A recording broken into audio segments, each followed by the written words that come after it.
ঋণের নামের ব্যাংকের টাকা হরিলুটের দ্বিতীয় শীর্ষ অবস্থানে বেক্সিমকো গ্রুপের vice chairman Salman F Rahman. রাজনৈতিক প্রভাব খাটিয়ে একাই ব্যাংক খাত থেকে ঋণের নামে প্রায় ৩৬,৫০০ কোটি টাকার বেশি অর্থ বের করে নিয়েছেন তিনি। তিনি ছিলেন সাবেক প্রধানমন্ত্রী শেখ হাসিনার বেসরকারি শিল্প ও বিনিয়োগ উপদেষ্টা। কেন্দ্রীয় ব্যাংকের মতে অনেক আগেই এসব ঋণ খেলাপিতে পরিণত হওয়ার কথা, কিন্তু ক্ষমতার প্রভাব খাটিয়ে একাধিকবার পুনর্তফসিলের মাধ্যমে তার লুটপাটের ঋণের বেশিরভাগই অখেলাপির তালিকায় রাখা হয়। শুধু তাই নয়, বৈদেশিক মুদ্রার রিজার্ভ থেকে নেওয়া ইডিএফ এক্সপোর্ট ডেভেলপমেন্ট ফান্ড ঋণের ৬৫৫ কোটি টাকা বা $৫,৬,০০,০০০ পরিশোধ করেননি। বেক্সিমকো গ্রুপের কাছ থেকে এসব ডলারের ঋণ ফেরত আনতে না পারার কারণে ২০২২ সালের নভেম্বর থেকে ইডিএফ ঋণ সুবিধা দেওয়া বন্ধ রাখা হয়েছে। ইডিএফ ঋণ দেওয়া হয় মূলত বৈদেশিক মুদ্রার রিজার্ভ থেকে। এই ঋণ রপ্তানিকারকদের ৩ থেকে ৪% সুদ হারে দেওয়া হয়। নথি পর্যালোচনায় দেখা গেছে ২০২১ সালের জুলাই থেকে ২০২২ সালের জুলাই পর্যন্ত বেক্সিমকো একটি সরকারি ব্যাংক থেকে ঋণ নেয়ার জন্য ৯টি নতুন কোম্পানি চালু করে। এর মধ্যে ২০২২ সালে মাত্র ১ মাসে ৮টি নতুন কোম্পানি তৈরি করে। পরে ওইসব কোম্পানির নামে ঋণ নেওয়া হয়। সর্বশেষ হিসেবে সালমান এফ রহমানের ব্যাংক ঋণের অঙ্ক ৩৬,৮৬৫ কোটি টাকা।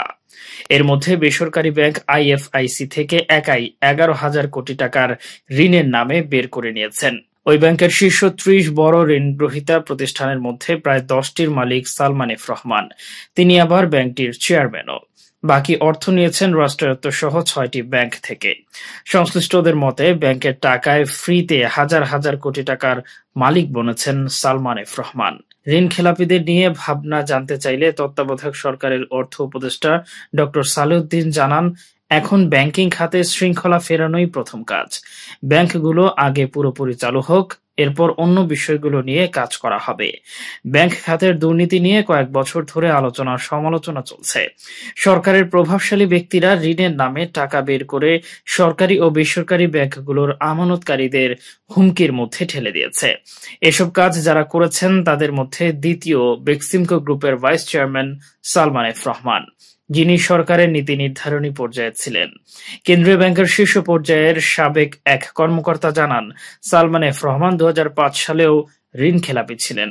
আওয়ামী লীগ সরকার ক্ষমতায় আসার পর এই ঋণ খেলাপি সরকারের নীতি নির্ধারক বনে গেছেন। ফলে যা হওয়ার ব্যাংক খাতে তাই হয়েছে। সূত্র মতে সরকারি ব্যাংকগুলো থেকে নানা কৌশলে ঋণের নামে হাতিয়ে নিয়েছে ২৭,২৮২ কোটি টাকা। এর মধ্যে সরকারি একটি ব্যাংকের বিতরণ করা ৯৮,০০০ কোটি টাকার ঋণের ২৫.৫১%ই বেক্সিমকোর মালিকানাধীন ৩০টি প্রতিষ্ঠানকে দেওয়া হয়েছে। ওই ব্যাংকের ব্যবসায়িক কার্যক্রম স্থবির হয়ে পড়ে। এতে ব্যাংকটি লোকসানের মুখে পড়ে। এছাড়া বেক্সিমকো ৩০ প্রতিষ্ঠানের মধ্যে ২৬টি একক ঋণ গ্রহীতার এক্সপোজার সীমা লঙ্ঘন করেছে। ২০১৫ সালে বেক্সিমকো ও এর আওতাধীন প্রতিষ্ঠানের ঋণের পরিমাণ ছিল ২,০৪৫ কোটি টাকা এবং ২০২০ সালে যা বেড়ে দাঁড়ায় ৬,৪০০ কোটি টাকায়। সবশেষ এ বছরের জুন শেষে এর পরিমাণ দাঁড়িয়েছে ২৫,০০০ কোটি টাকা। এদিকে বেসরকারি ন্যাশনাল ব্যাংক থেকে ২,৯৫২ কোটি টাকা, আইএফআইসি ব্যাংকে ৬,০৩১ কোটি টাকা, কেন্দ্রীয় ব্যাংকের হিসেবে যা ১১,০০০ কোটি টাকা ও এবি ব্যাংক থেকে ৬০৫ কোটি টাকার ঋণ নেওয়া হয়েছে।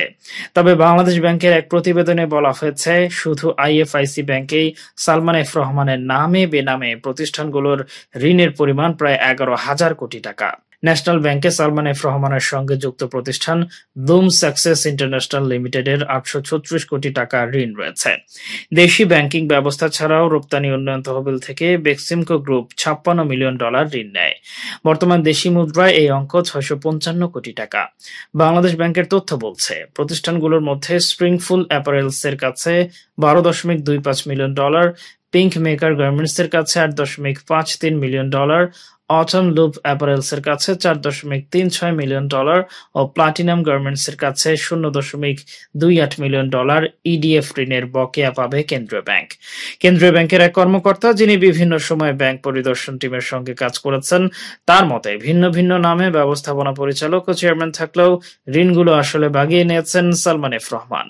তার বেনামি এসব প্রতিষ্ঠানের বেশিরভাগের ঠিকানা গুলশান বাড্ডা রামপুরা এলাকায়। সরেজমিন গেলে এসব প্রতিষ্ঠানের কোনো যথার্থ কার্যক্রম পাওয়া যায় না।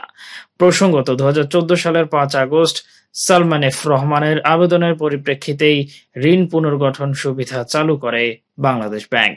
এর আওতায় বেক্সিমকো গ্রুপের 5,000 কোটি টাকা ঋণ পুনর্গঠন করা হয়।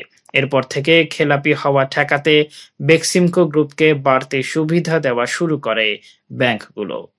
আমাদের ভিডিওটি ভালো লাগলে অবশ্যই আমাদের ইউটিউব চ্যানেলটি সাবস্ক্রাইব করে পাশে থাকা বেল আইকনটি বাজিয়ে দিন। এছাড়া আমাদের ফেসবুক পেজে লাইক দিয়ে পাশে থাকুন। ভিজিট করুন আমাদের ওয়েবসাইট। ধন্যবাদ।